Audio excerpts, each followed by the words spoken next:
E dando sequência à programação deste seminário, assistiremos agora o painel Atividades do Perito Contábil no âmbito do Forensic Accounting e casos na investigação criminal.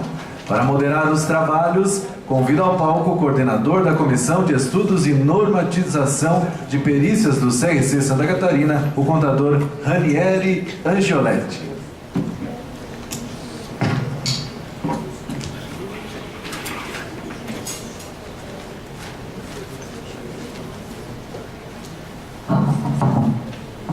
E convido novamente ao palco, agora como um dos palestrantes neste painel, o contador Silvio Parodi Oliveira Camilo, dessa vez acompanhado pelo contador César Medeiros Cupertino.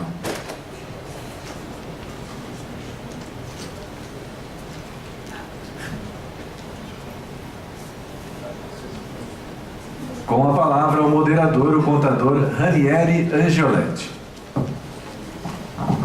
Boa tarde a todos. Que dia maravilhoso, hein? Estão gostando? Muito bom, né? Ficaríamos aqui o resto do dia e quem sabe aí em outra oportunidade também para falar sobre perícia, né? Um mundo a ser desvendado e cada palestra é uma surpresa, né, gente? E aí falar um contador escutar que a contabilidade muitas vezes não pode ser utilizada, né? É meio difícil, não soa bem. Mas desculpem, isso é pensamento de contador, não de perito e de investigador, né? Muito bem, então nós teremos agora a apresentação do tema Atividades do Perito Contábil no âmbito do Forensic Accounting e nos casos na investigação criminal. Para isso, nós temos o professor Dr. Silvio Parodi de Oliveira Camilo, membro da nossa comissão, é professor doutor pesquisador do Programa de Pós-Graduação em Desenvolvimento Socioeconômico da Unesc e dos cursos de Ciências Contábeis e Ciências Econômicas, pós-doutor em Ciências Contábeis pela UFSC, doutor em Administração, mestre em Administração e Negócios e especialista em Finanças das Empresas, contador, administrador de empresas, advogado e bacharel em Ciências Econômicas, membro da equipe de pesquisa do CNPq Univale e professor convidado de pós-graduação de várias universidades e cursos. É avaliador de artigos científicos em revistas qualis nacionais, escreve e participa de congressos com abrangência nas ciências sociais aplicadas, possui trabalhos como perito contábil do juízo, nomeado em processos judiciais e como assistente técnico em litígios societários. Da sua vez, temos também a presença aqui do Dr.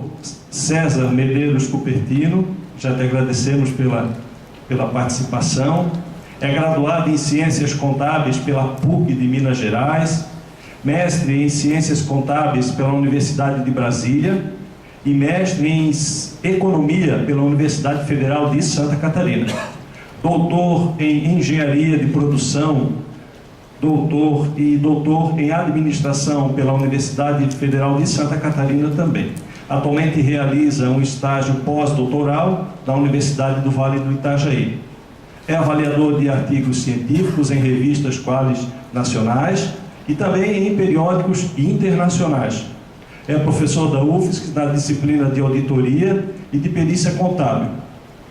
Possui experiência nas áreas de contabilidade, finanças e administração, tendo diversas publicações em periódicos nacionais e internacionais, com ênfase nos seguintes assuntos: Accrual Anomaly, Earnings Quality, Earnings Management, Valuation, Auditoria e Perícia Contábil.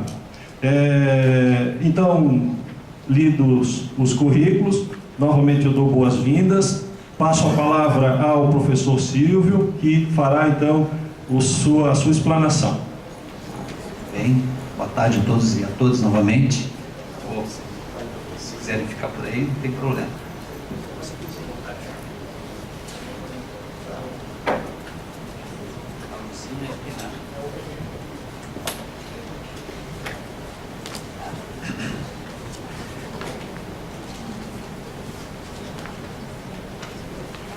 Muito bem. A nossa participação aqui, eu e o professor César resolvemos fragmentar o tempo, né? E dividir a nossa participação de modo a deixar aqui pelo menos uma parte mais teórica, né? Inicial, em que faço aqui a apresentação das atividades do perito contábil. Vejam que nós, quando participamos da organização desse evento, nos preocupamos em organizar de modo a trabalhar um pouco aspectos normativos, legais, né? Também jurídicos dentro da perícia contábil. E agora a gente parte para uma etapa mais processual e depois finalizaremos com a parte mais instrumental, né? Então eu vou aqui primeiramente expor aqui das atividades da perícia do perito contábil, né, no âmbito da Forensic Accounting, né? Fundamentalmente os objetivos desse painel, assim, que é bem rápido, eu vou acelerar em alguns aspectos, inclusive tem alguns conceitos e tal, que eu não vou fazer aqui a leitura, né, pontual. Fica esse conteúdo para vocês depois, se quiserem fazer a utilização. Mas os objetivos do painel estão aqui declarados. Primeiro, apresentar a perícia contábil no campo de estudo, né? Depois eu faço uma conceituação, identifico ali as fronteiras da Forensic Accounting, né? Depois eu relaciono os campos de atuação, né, que compreende a Forensic Accounting, as condições necessárias para atuar, né, em casos judiciais complexos, assim, é o perito, né, o profissional o operador desse campo, né? Depois eu finalizo com as atividades procedimentais aqui, apresentando para vocês um esboço, um esquema de um caso em que foi trabalhado, né?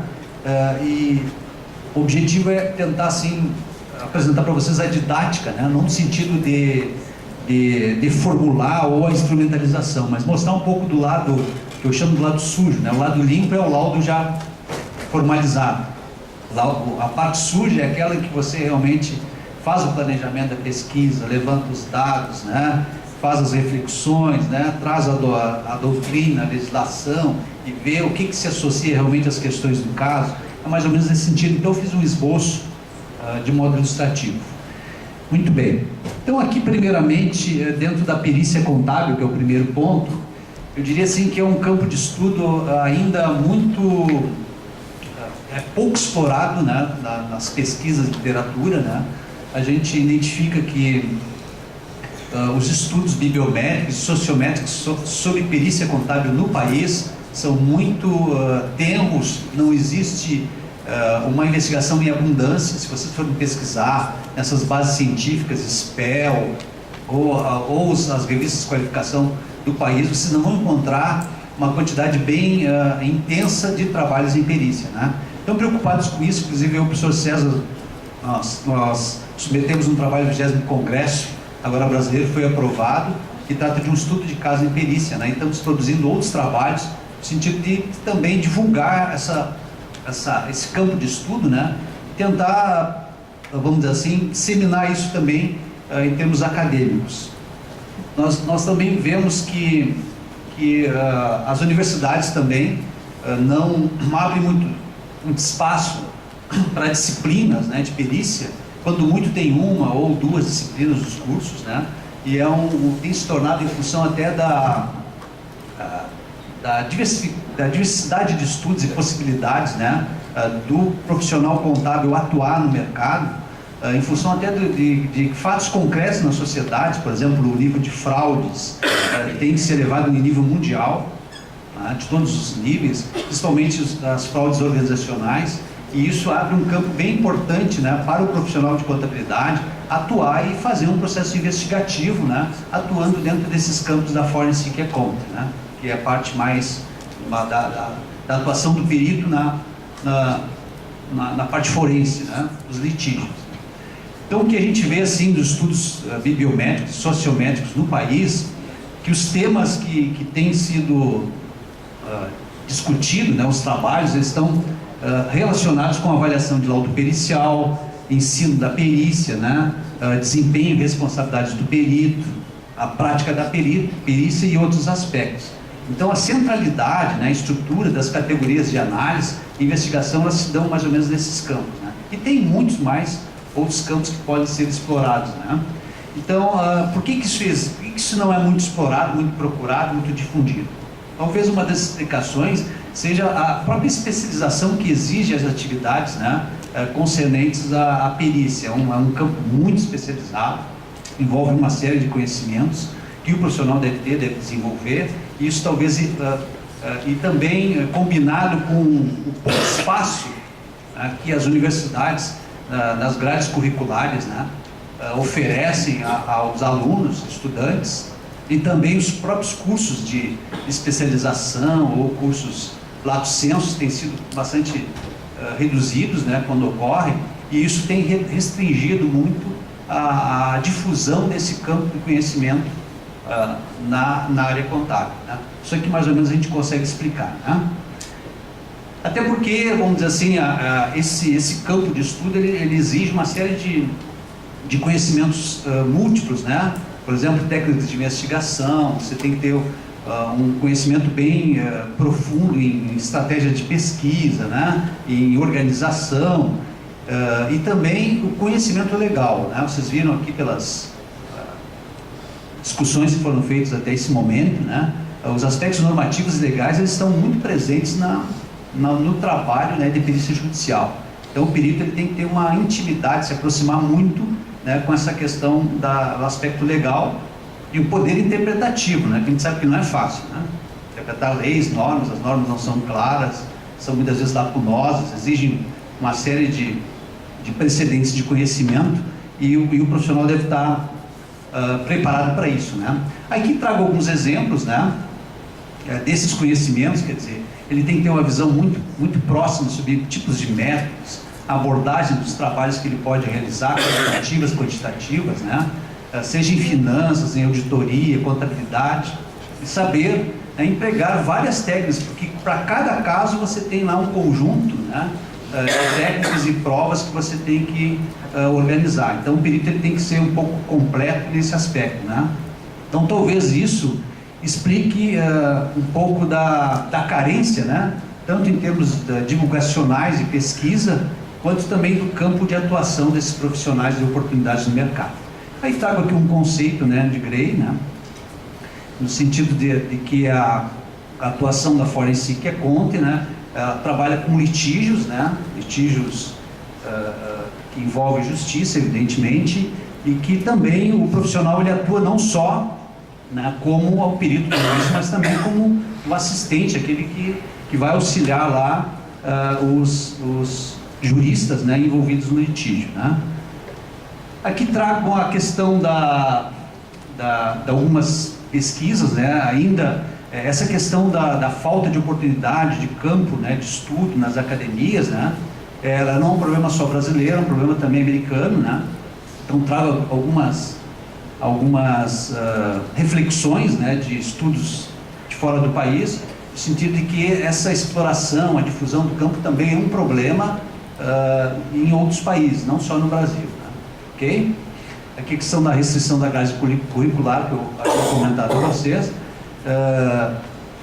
e de forma a assim, depreender que realmente não é um campo assim muito fácil, você não acha conteúdos, elementos doutrinários, ou obras, ou artigos que possam você se educar, né, e se preparar para esse conjunto de atividades e possibilidades que a perícia, né, judicial pode oferecer, né? E muitas vezes, assim, em termos de mercado, você tem não com muita facilidade acessos, né, a trabalhos complexos, em função justamente da falta de background, né, de antecedentes, de conhecimentos e de prova de que realmente você tem a capacidade. Então tudo isso, vamos dizer assim, dá uma ideia para vocês desse campo, né, da perícia contábil, né? Ok? Adiante eu falo um pouco da Forensic Accounting, né? Assim, para estabelecer essas fronteiras, né, da Forensic Accounting, né, para distinguir o que a literatura traz, né, que tem algumas fronteiras entre a auditoria propriamente dita, né? A fraude e a forensic accounting, né? Então a auditoria tem lá as atividades, né?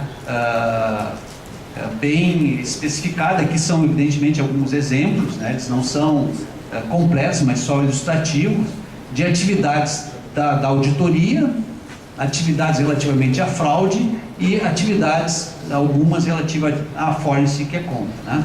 Então veja, quando nós falamos aqui, citamos a forensic accounting, ela se refere a litígios, né? Litígios e que ocorre lá dentro da corte, né? Da justiça, né?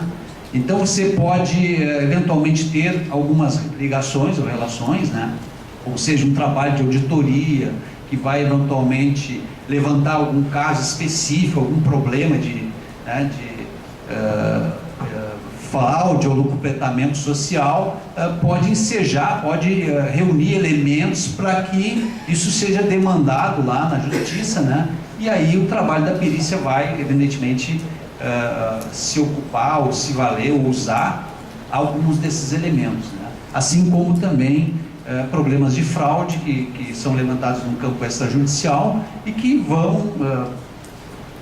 podem, né, chegar numa fase mais processual, litigiosa, né, em que vai fazer parte, vamos dizer assim, das atividades relacionadas à forensic accounting, né?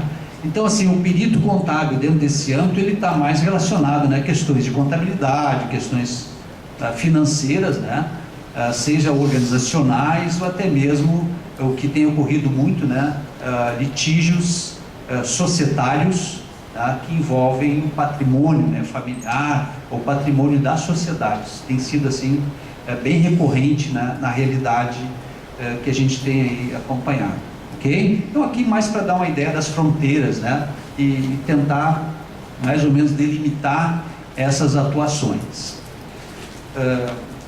Mais adiante aqui eu trago aqui um conceito, né, para vocês, uma definição do que seria a forensic accounting, né? Então aquele profissional, né, especializado que tem as habilidades e tal, e vai, né, trabalhar com aqueles problemas relacionados àqueles campos que nós estabelecemos ali, né? Existem muitos trabalhos, né, de fora do país, da forensic accounting nos Estados Unidos, né, especialmente, né, que lá tem livros, obras e é um tema bastante difundido. Então a forensic accounting, ela é um tema de investigação, né, em que une todas essas questões relacionadas às atividades desse profissional que atua, né, como seja auxiliar da justiça, até mesmo auxiliando as partes em procedimentos litigiosos, ok?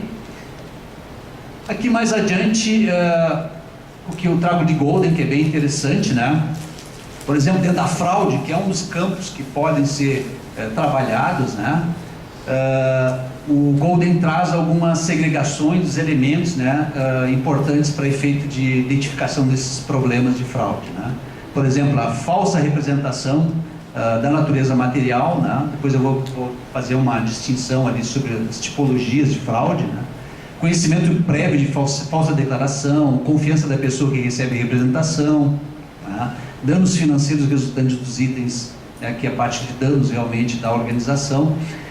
São formas ou estruturas de atuação, né, do profissional da forensic accounting, né?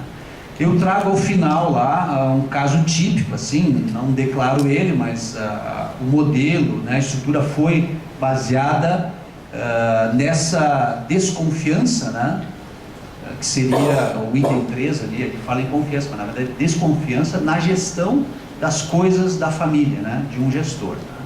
Isso gera uma série de desdobramentos, ok? Então, assim, ó, via de regra, esses casos, né, relacionados à fraude especificamente, aqui no campo que eu estou citando exemplificamente, ela trabalha com questões bastante complexas, né? E aí tem uma distinção bem importante, que é a da fraude, a fraude que ela tem uma natureza material ou ideológica, tá? Eu não sei se o professor César vai falar alguma coisa da natureza material, mas eu vou aqui fazer uma distinção, né, teórica sobre essas duas, né? O que é uma e o que é outra, né? A questão assim também relacionada à estrutura, né, aos fatores, por exemplo, de tempo, né, que a fraude, os trabalhos da Forensic Accounting, eles se referem muito a questões passadas, ou seja, fatos que já ocorreram, né, que você vai lá perseguir elementos, documentos, né, mas também ele tem efeitos bastante importantes, né, e que muitas vezes geram um aprofundamento de vários trabalhos, né, e também podem municiar, né, e dar elementos assim concretos para que as partes prejudicadas possam reivindicar, né, a perda desse direito, né, ou a violação de direito por meio de elementos que foram inicialmente investigados e declarados. Esse caso que eu vou citar mais adiante, ele mais ou menos trabalha com essa ideia, né? Então tem questões de dano, avaliações, então tem um campo bastante amplo que pode se avaliar, né? Aqui quanto ao objetivo, né, a contabilidade judicial, ela praticamente ela tem o seu palco, né, é tentar desmistificar questões controvertidas, onde há conflito de interesse entre as partes, e o trabalho, vamos dizer assim, pericial dentro da Forensic Accounting, ele é muito importante. Questões de categorias, né, são questões peremptórias, né. Aqui esse contador, que é chamado aqui forense, ele pode ser um auxiliar da justiça, também atuar, né, dentro de um campo de assessoramento, né, ou assistência técnica, né. Então uma série de atividades, né, e compromissos que o profissional contábil pode servir, né, prestar os seus serviços, ser útil, né, à resolução de conflitos. Então aqui dá mais uma ideia dessa estrutura de possibilidades, né. A questão que eu falei da fraude, né, ela se distingue em duas tipologias, a fraude material e a fraude ideológica. A material, a literatura traz, né, quando o agente, né, o autor da fraude, ele cria, imprime, cunha, fabrica um documento, ele cria um documento, né, modifica esse documento, seja por acréscimo de assinatura ou supressão de alguma rúbrica e tal, né, ou seja, o documento firme ele não é autêntico, né? Então muitas vezes a gente se depara com casos, né, dentro da investigação pericial, em que você tem que atestar, verificar se realmente houve lá liquidação, pagamento, recebimento, e pode, né, eu já me deparei com alguns casos de ter assim uma imitação bem clara da verdade, né? E aí tem técnicas, o professor depois pode até citar aí, como ele é perito criminal, ele tem lá os mecanismos e técnicas que investigam esse tipo de falseamento, né? Então a fraude ela pode se dar nesse campo, que é a fraude material, né? Você tem elementos, né, tem procedimentos, inclusive instrumentos, né, equipamentos que podem contribuir para a identificação dessas fraudes.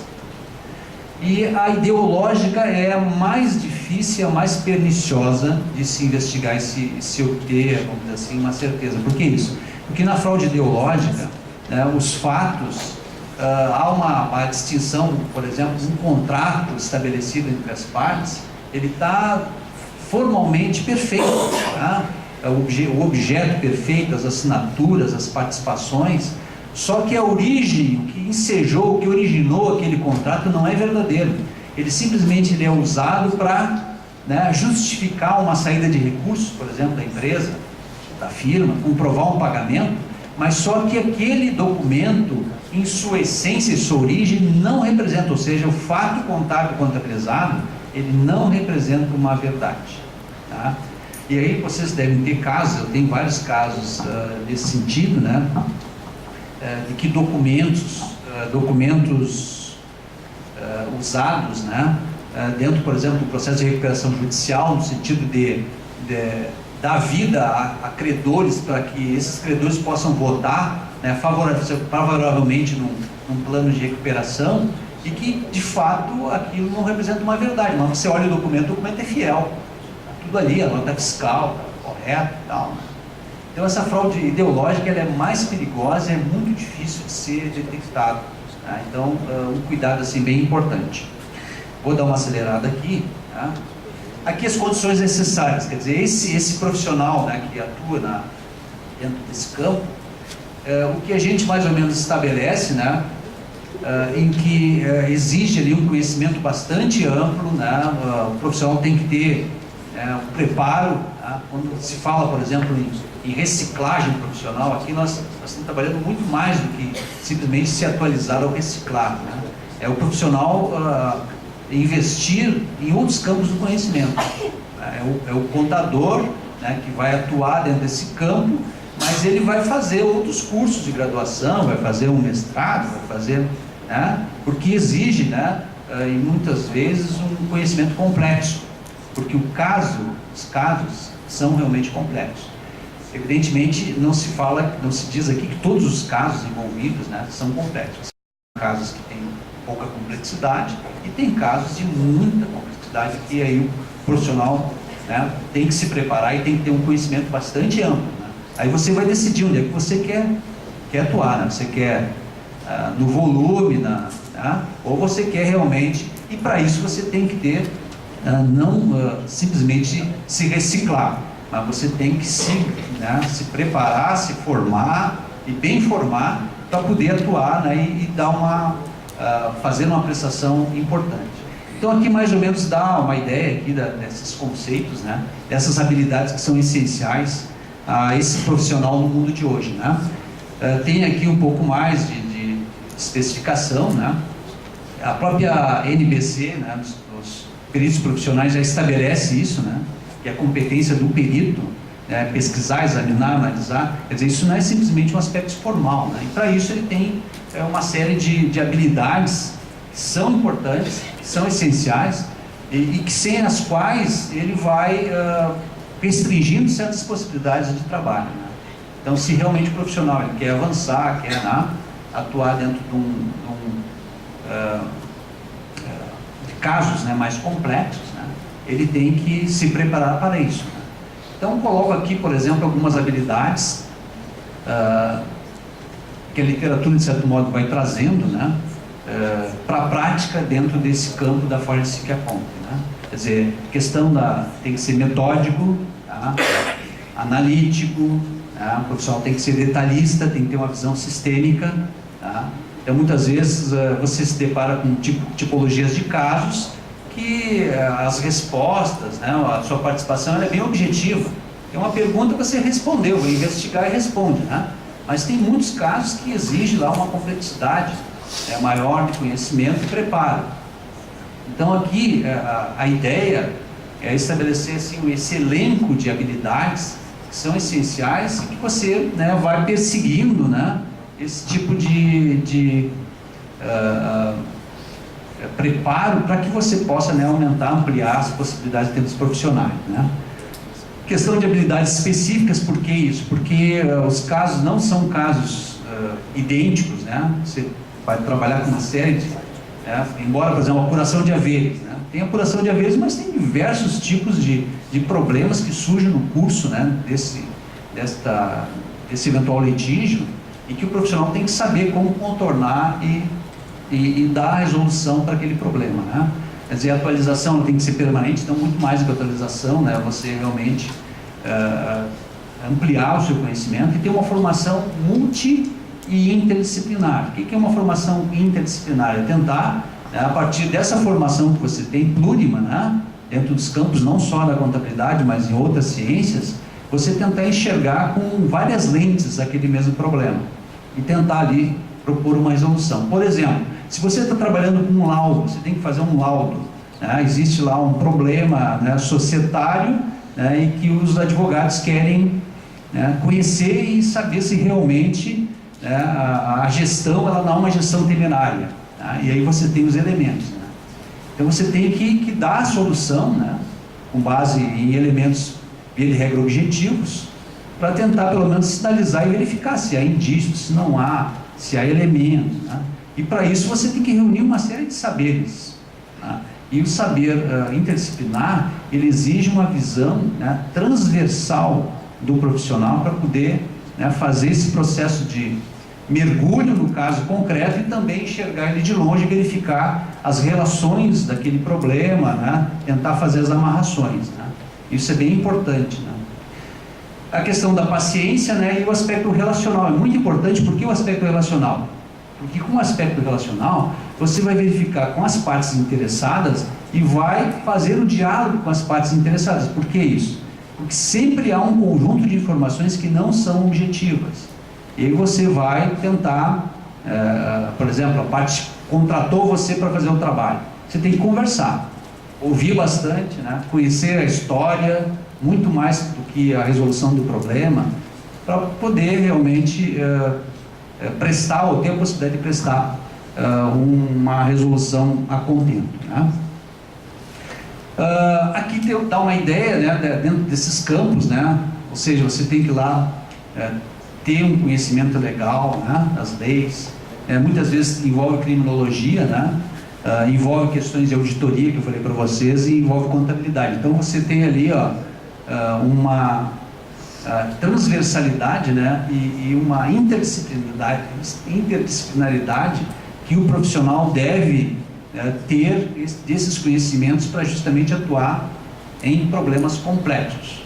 Falo aqui em problemas complexos, ok? Então essa é a ideia, quer dizer, a destreza, a expertise, ela é necessária, né? Aqueles que estão iniciando dentro, né, do trabalho pericial, eles devem já ter em vista, né, isso é uma sugestão, esta escolaridade, né, esse abecedário dentro do campo da Forensic Accounting, tá? Então essa é a ideia. Aqui, atividades procedimentais, aqui mais para o aspecto concreto, né, que interessa bem, tá? Então aquela parte anterior é mais assim educacional, né, não a visão geral né, do que é a Forensic Accounting, né, os problemas que existem na academia quanto aos espaços, né, e as habilidades desse profissional, o que se exige, o que se recomenda, ok? Quanto às atividades procedimentais, aqui, na verdade, o que eu fiz aqui, né? Eu, com base num caso concreto, por exemplo, um litígio societário, uma empresa aqui do sul do país, empresa, né, relativamente de porte grande, né, em que os advogados, né, reunidos lá e tal, passaram algumas diretrizes do caso e nesse sentido identificaram lá que existia lá várias suspeitas de gestão temerária na sociedade, que o sócio, que era filho, né, da cliente, ela não prestava contas sobre a sociedade e não simplesmente se negava, inclusive, ao acesso, né, desse sócio dentro da sociedade. Eles haviam demandado, né, dentro do próprio inventário, que o patriarca tinha falecido, né, haviam demandado e pediram uma série de livros, documentos e tal, né?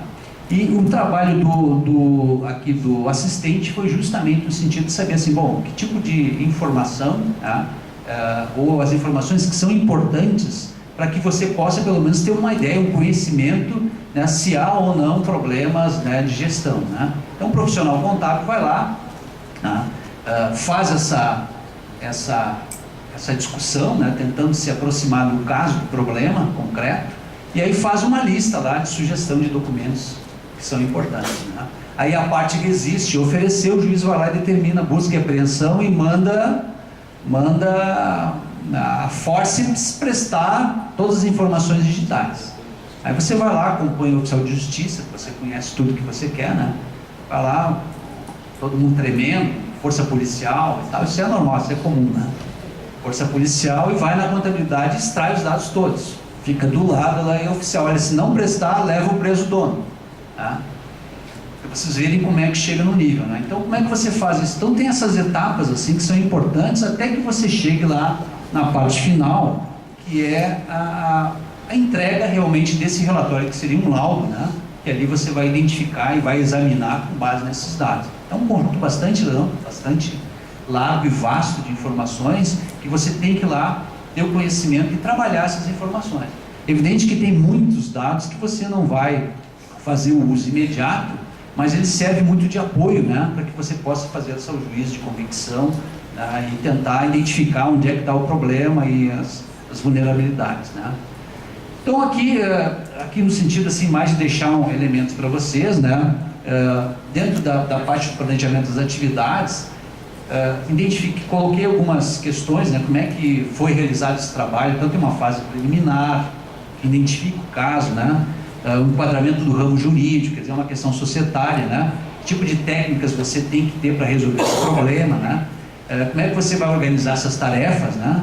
Avaliação do tipo de conflito, você faz uma resenha, eu gosto sempre de fazer uma resenha, faz uma resenha da reunião e tal, para você ir mentalizando, se incorporando. Por que isso? Porque nenhum caso é igual ao outro, né? Os dados que você dispõe, né? Que tipo de dado você tem que ter, né? Para poder concluir e resolver aquele problema, né? E você faz uma minuta dessas formalidades. Depois tem aspectos objetivos, que é a identificação das partes, identificação dos prazos e tal, verificação dos aspectos legais. Então, tudo numa fase inaugural, aqui você está se aproximando do problema, né? E com isso, você tem um longo caminho a ser percorrido. Aqui não está aparecendo, mas deveria estar atingido isso aqui, ó. Tá, isso aqui, tá? Então, na parte das inter-relações, né, que é a parte das interações com os interessados, você tem aí um processo seletivo, que você mais ou menos já selecionou, né? O que importa, e uma definição dos dados. Depois você começa a preparar realmente, né? Então aqui eu estou partindo do pressuposto de que essa parte de extração a forceps dos dados, você já passou por isso. Você já ultrapassou. Você tem uma fase inicial de dizer o que você quer, você obteve esses dados, né?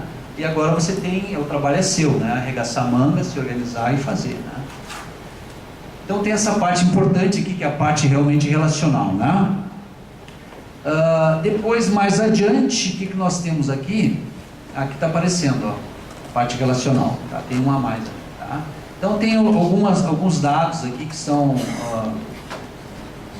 sendo descritos, né? Que é uma fase interacionista, que você tem uma confiança, tem uma questão de desconfiança, porque às vezes o advogado, né, não te conhece, né? Quem você é, você faz sozinho, essas perguntas sempre vão acontecer, né?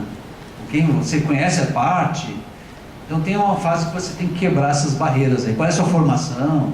Tá? Você já fez algum trabalho assim? São perguntas que vão ocorrer, né? Então tem a questão dos relatórios que eu citei ali, né? Que são os dados objetivos a serem obtidos, né? O exame prévio, que é a parte da organização. Então aqui começa realmente no exame prévio a você realmente ter um contato mais próximo, né? Com os tipos de dados que você possui, para que você, né, consiga avançar. E na parte dessa coleção de dados e análise técnica, você fazer todo esse exame, que é a seleção, né, dos relatórios, o manejo dos dados, né, os elementos essenciais e tal. E aqui você vai seguramente usar, né, o velho Excel, né? E não vai ter um software que vai dizer assim, não, em procedimento de litígio societário você aperta aqui, bota o dado lá, é você e o velho Excel para você montar, organizar gráficos, simplificar as informações, fazer cotejo. E também, né, o exame lá, diário razão, é o seu amigo ali, né? Você identificar para onde saiu, para onde foi. Às vezes você não se perde, porque o homem é criativo, o ser humano é criativo, né? Então, às vezes o sujeito faz lá vários débitos e créditos com o mesmo valor, joga para um lado, para o outro, e você já não sabe mais para onde foi, né, o recurso e tal. Então você vai ter também esse tipo de problema, né? Mas ali o velho Excel vai lhe ajudar, né? Então você tem assim essa parte de seleção, né? Tem a parte de investigação e o tratamento. Então aqui começa realmente, que eu chamo de algodão dos cristais. Aqui é que entra lá um profissional com suas habilidades, né? Por que isso? Porque cada profissional, por exemplo, se passar um trabalho para o Ezequiel da mesma forma, ele vai fazer de uma outra forma. O professor Certo, cada um tem, né, o jeito, seu jeitinho de fazer, né? Então aqui realmente é a parte mais assim importante, que é a parte onde você vai começar a produzir inferências aqui, por exemplo, na parte de investigação, né, relacionar com questões controvertidas, o que realmente se quer, né? Onde é que está se duvidando, né? Porque sempre os advogados vão passar informações suspeitas, né? Exame de conteúdo, né? Você vai identificar quais são os fatos relevantes e também já identificando os gaps e suspeitas aqui, tá? Aqui, na verdade, você vai fazer um corte transversal, porque os dados que você vai examinar não é um estudo, vamos dizer assim, uma pesquisa longitudinal, né? Você vai trabalhar ali com 3, 4, 5 anos, 6 anos, né? Então você tem que reduzir isso a termo. O que é reduzir a termo? É você minimizar. Você recebe um conjunto de informações, você tem que reduzir, né? Simplificar, né? E aí começa a produzir ali, fazer análise comparada, né? Identificando anomalias e tal, e ligações entre fatos, né? Então aqui é uma parte mais importante aí dessa investigação. E depois, mais adiante, você começa já a fazer uma pré-elaboração do laudo, né? Fazer a estruturação do laudo, que é a parte instrumental que depois o Ezequiel vai trabalhar, né? Você ali no laudo declina, né? Informa quais procedimentos metodológicos você usou, né? Você tem que hierarquizar isso que eu faço, né? Os achados, quais são os fatos mais relevantes que você encontrou, do mais relevante ao menos relevante. Então, o princípio da materialidade ali, né? Dentro dos conteúdos, e trazendo sempre as provas, né? Para dentro do laudo, né? E aí você traz aqui uma análise técnica desses achados. E aqui você tem que ter um cuidado, porque a nossa linguagem não é a linguagem que os juristas, os advogados estão acostumados, né, a entender, a lidar, né? Então você tem que ser didático, né? Não pode ser evasivo, tem que ser objetivo e tal. Aí você traz, né, um laudo prévio e faz a discussão com seus pares. Aí leva isso, né, para os interessados, discute, né? E aí começa algumas esclarecimentos e tal. Aqui é uma fase bem interessante, né? Que tem descobertas, porque aqui os juristas já começam a verificar quais as medidas judiciais possíveis a partir desse laudo, ou dessa prévia de laudo, né? Então você tem esses feedbacks, faz ajustes, né? E aqui já começa a fase de entrega e formalização do documento, né? Então aqui, ó, nessa fase aqui, ó, que é a entrega e formalização dos documentos, você formaliza, né, os seus achados, né, por meio de instrumento. Por exemplo, esse caso que eu falei para vocês é uma lauda de mais ou menos umas, sei lá, 40 páginas mais ou menos, né, assim, de elementos, né, fora os anexos e tal. E você formaliza isso, né, porque eles vão usar isso para juízo. E a partir daí, com esses elementos, os advogados juntaram esse caso no processo, né? O juiz deu o prazo, abriu o prazo para a outra parte fazer a contradita, né? E a contraditório foi assim muito fraco, porque ele não conseguiu contra-atacar os elementos, os achados, né? E a partir daí houve uma série de medidas judiciais, né? Que foram importantes, né? Para tentar, vamos dizer assim, reduzir o processo de desconfiança, né, na justiça. Então aqui, na verdade, assim, eu fiz um resumo, corri bastante rapidamente aqui para vocês terem uma ideia. A ideia é só passar para vocês assim, uma das possibilidades, né, é você organizar esses procedimentos de um modo assim a ficar bem mais fácil, né, o levantamento e a realização do trabalho, tá bem? Eu não deduzi aqui o caso e tal, porque eu usei um caso para poder fazer um processo anterior, né, que é o processo de construção. Como é que cheguei lá, como é que eu construí? Então essa foi a ideia. Então agora eu devolvo a palavra aqui para o professor coordenador do painel, passar para o professor César, mas a ideia, né, só para passar para vocês alguns aspectos assim, mais procedimentais, tá bem? Agradeço aqui a participação.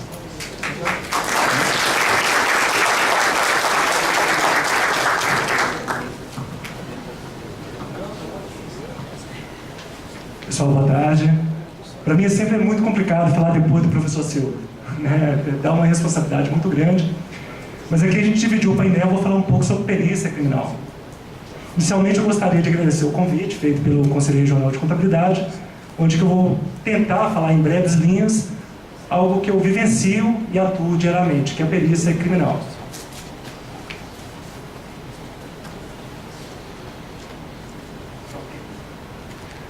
Eu dividi essa apresentação em 6 tópicos.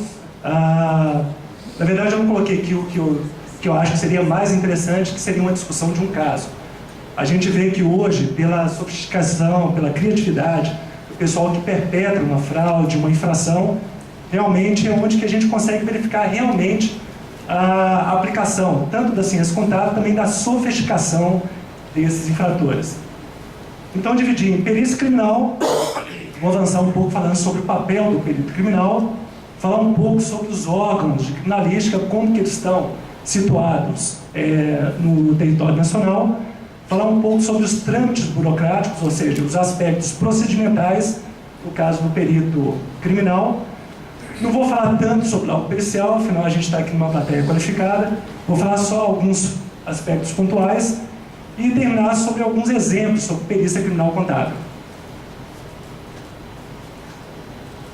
Aqui no caso, quando a gente vê alguns seriados de televisão falando sobre CSI, Crime Scene Investigation, a gente fica assim admirado com a quantidade de equipamentos, de contingente humano, de toda a sofisticação na hora de chegar no local do crime, ou simplesmente chega em determinado local onde que tem uma fraude contábil, coloca aqui um equipamento e o próprio equipamento já responde o que é a fraude, já te dá o relatório e acabou a perícia.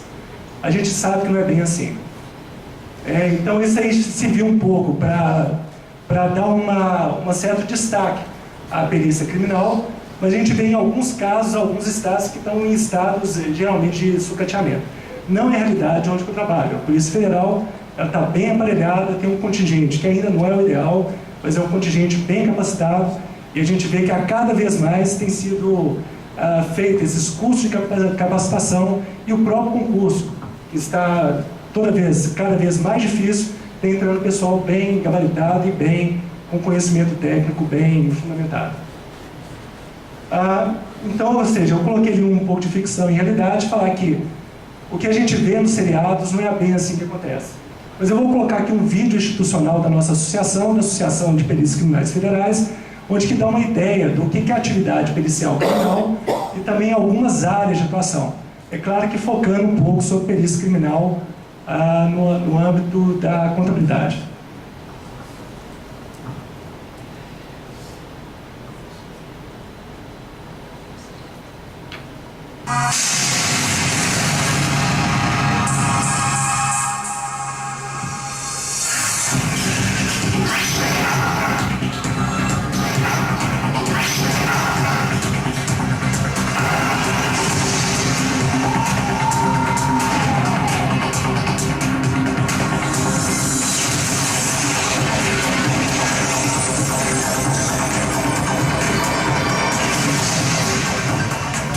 Que tomamos conhecimento de um crime e depois verificamos que o possível criminoso foi solto, nos perguntamos por que ele foi solto. Logo após temos a sensação de que nada vai mudar e que a impunidade se tornou um agente multiplicador de crimes.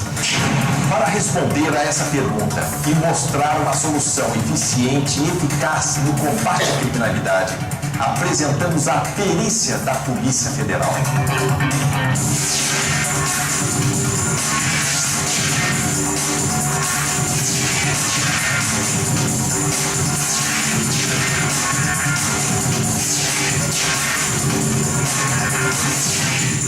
A função da perícia é processar os vestígios e indícios de crimes, interpretando-os e elaborando o laudo pericial que dará suporte ao processo de investigação criminal e à denúncia do Ministério Público.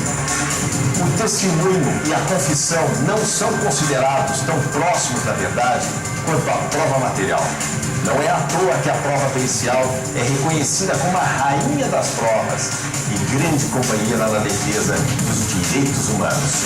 A verdade está presente na perícia, pois buscamos de forma imparcial a dinâmica, a materialidade e a autoria de um fato criminoso por meio de exames e análises sempre fundamentadas em conceitos e conhecimentos científicos.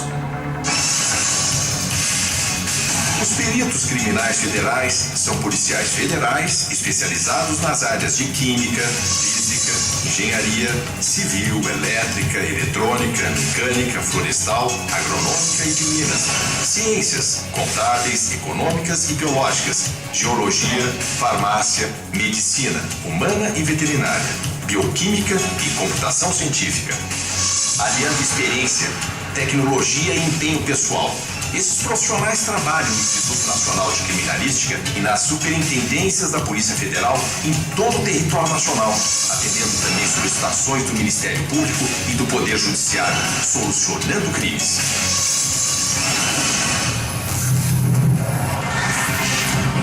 As organizações criminosas têm recrutado mão de obra qualificada para diminuir seus rastros e dificultar a obtenção das provas. Portanto, a Perícia Federal está se especializando cada vez mais para combatê-las. Conheça agora todas as áreas que compõem a Perícia Criminal Federal.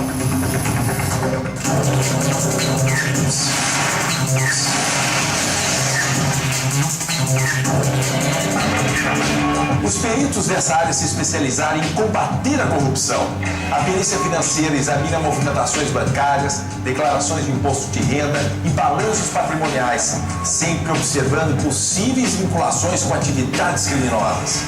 Os crimes de lavagem de dinheiro contra a ordem tributária, o sistema financeiro nacional, administração pública, dentre outros, são investigados e comprovados, como aconteceu nos casos do Banco Nacional, TRD de São Paulo e Banestado.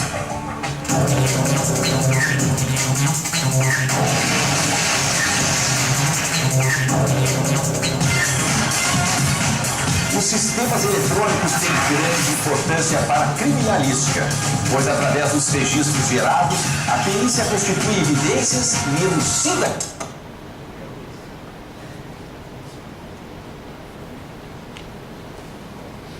Pessoal, é claro que isso aqui é um vídeo institucional, né? Ou seja, bem preparado, tudo mais, dando ali o que realmente é o que realmente a gente faz, mas ele está dando um pouco da realidade do Instituto Nacional de Criminalística. O Instituto Nacional de Criminalística, a gente vai dar uma olhada, eu vou falar um pouco sobre os órgãos de criminalística, mas é um dos maiores parques de criminalísticas da América Latina e também do mundo. Aqui dentro, nos estados, a gente tem uma estrutura menor, diferente, um pouco menos aparelhada.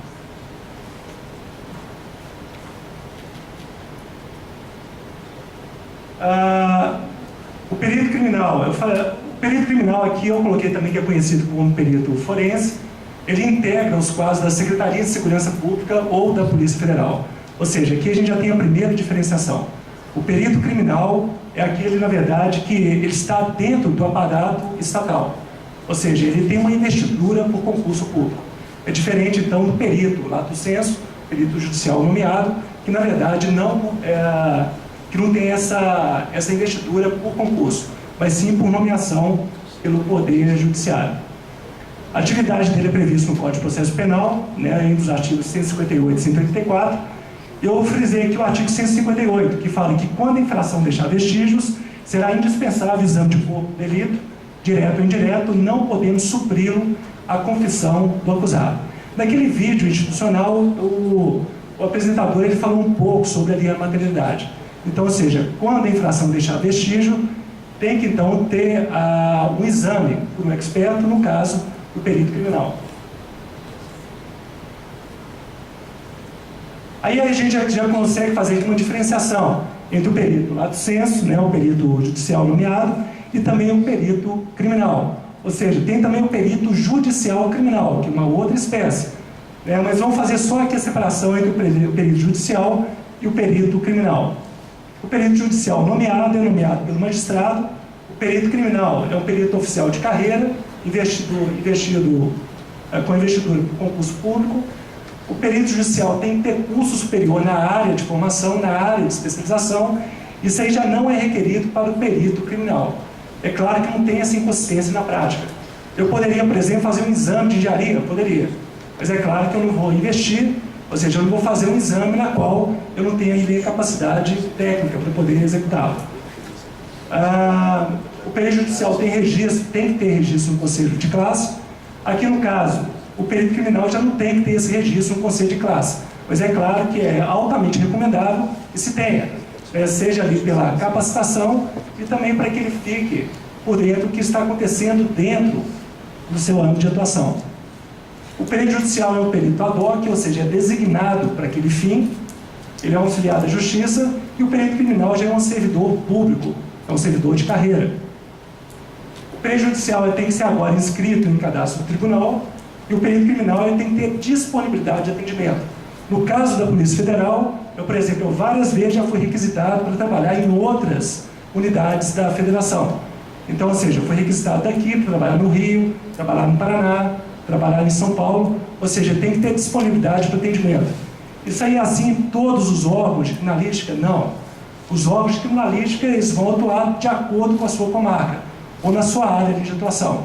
Então, temos aqui o Instituto de Criminalística do Estado, que vai atender, então, o Estado. O perito judicial atua quando nomeado pelo juiz, e o perito criminal, como o juiz, ele age por requisição. Ele só age quando provocado. Então, ou seja, pode ser essa provocação por requisição, por uma cota ministerial, por uma requisição de uma autoridade judicial, ou por uma requisição, como é o caso, de uma autoridade policial, no caso, na figura do delegado de Polícia Federal, no nosso caso. O perito judicial é mercado promissor e rentável, de acordo com a causa, logicamente, e o perito criminal, ou seja, o mercado depende do concurso público. No nosso caso, já tem um bom tempo que já não tem concurso público. Tem a colega aqui sempre fica me perguntando na UFSC quanto que vai ter, mas parece que já tem informações que vai sair no próximo ano. Embora as posições sejam próprias de cada uma das funções, o caráter técnico investigativo nas perícias judiciais e criminais é a mesma. Ou seja, a gente vai mudar o aspecto procedimental, mas no momento de realização da perícia, o aspecto técnico investigativo vai ser o mesmo. Não exatamente que a técnica aplicada vai ser a mesma, mas o caráter técnico investigativo é exatamente o mesmo. Aqui é só um panorama de como está distribuído os órgãos de criminalística dentro dos estados da federação. Na verdade, a gente atua em todo o território nacional, através das CETECs, ou seja, no Distrito Federal a gente tem o Instituto Nacional de Criminalística, como eu disse, é um parque tecnológico imenso, tem equipamento de ponta, no caso de DNA, no caso de química forense, no caso de de engenharia elétrica, mecânica, enfim. É um parque realmente que está hoje no nível assim, de alguns institutos de criminalística que já tem ali um longo histórico, né, de criminalística, como é o caso da Inglaterra, dos Estados Unidos, da França. Aqui a gente também atua nos estados, em alguns estados através das UTECs, que são algumas unidades avançadas para ter uma capilaridade para o interior do estado. Ok? Alguns trâmites aqui processual. Novamente, eu resgato aquele artigo 158 do Código de Processo Penal, que fala que quando a infração deixar vestígio, será indispensável o exame de corpo de delito. Por que isso? A prova material, a prova pericial, ela tende a ter um valor, ou tende a ter um impacto maior, justamente pelo aspecto da imparcialidade, da objetividade, pela técnica ali aplicada. O que acontece a partir do exame da infração quando deixa vestígio? Primeiro é requisitada a perícia. Como eu disse, o perito só age através de uma provocação. É através de uma requisição, que, como eu disse, pode ser do Ministério Público, de uma autoridade judicial ou de uma autoridade policial. O perito estuda o objeto da perícia, como faz qualquer perito.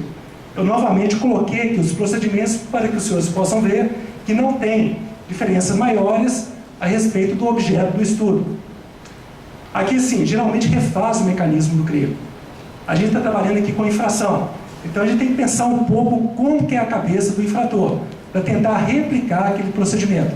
Isso é feito em todas as áreas da criminalística, seja no caso de documentoscopia, ou seja, no exame de documentos, seja no caso da contabilidade, da química forense, da balística, enfim, a gente refaz aquele caminho.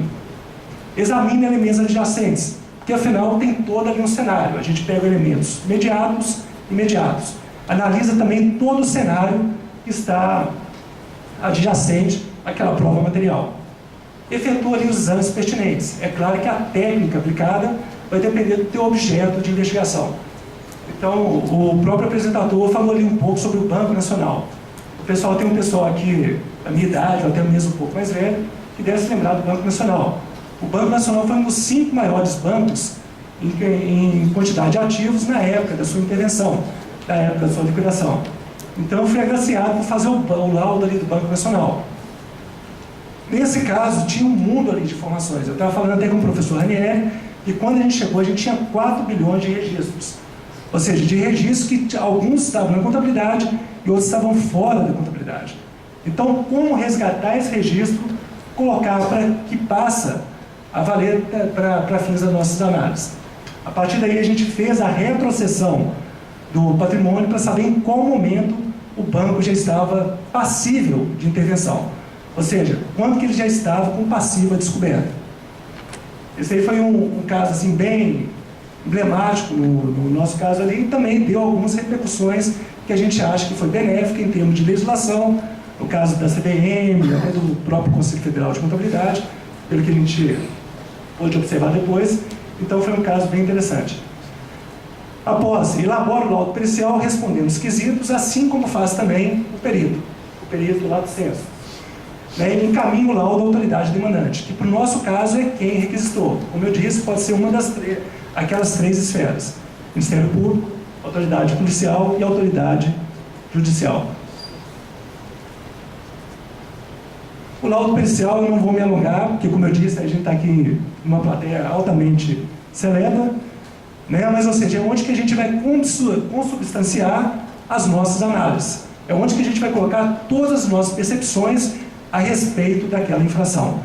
No nosso caso, a infração que tem conexão com o aspecto contábil e financeiro. Quando a perícia for complexa, eu queria ressaltar isso aqui. Quando a perícia for complexa, pode haver atuação de profissionais de áreas distintas. Isso aqui é muito comum de ocorrer. Muitas vezes a gente tem uma interação com engenheiros, no caso de avaliação de obras públicas. A gente tem interação também, principalmente com o perito da área de informática. Quando faz a apreensão de determinado equipamento que tem objeto de interesse para a contabilidade, a gente pede então para que os peritos da área de informática façam ali as quebras de algoritmos, façam da criptografia que está naquele equipamento, para passar os dados e a gente poder então associar e fazer uma relação com aquela contabilidade que foi encaminhada. Esses aí são uns exemplos. A gente sabe também que o juiz não ficará distrito à prova pericial.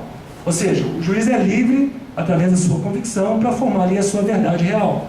No nosso caso aqui, a gente tenta materializar aquela prova no laudo pericial, mas é claro que o juiz, entre outras provas, ele vai verificar também a prova pericial. Tivemos aqui hoje pela manhã o Dr. Nelson falando que ele sempre dava ali as decisões com base na prova pericial. E, enfim, a perícia criminal contábil. É um dos ramos de atuação que, como a gente viu, tem vários ramos de atuação dentro da área forense. Atualmente, a gente tem mais ou menos 12 áreas que a gente faz atuação, precisa de especialização naquelas áreas de conhecimento. Geralmente envolve fraudes com subtração de um elevado numerário. Tem uma complexidade na análise, por isso que a gente utiliza também a integração com outros peritos de outras áreas, como eu já disse aqui. E alguns exemplos de infrações, que também já foi citado no vídeo: lavagem de dinheiro, crime contra o sistema financeiro nacional, contra a ordem tributária, corrupção ativa e passiva. Pessoal, eu tentei correr aqui porque o professor Rainer já também falou que o tempo nosso é curto. Mas o que eu tinha para apresentar era sobre a Perícia Criminal Federal. Eram poucos ou umas breves linhas a respeito do que é a nossa atividade. Mas, claro, fico aí à disposição, no caso de contato, quem quiser estabelecer algum contato, seja para saber a respeito de laudos, de técnicas, eu fico aqui à disposição. Ok? Obrigado.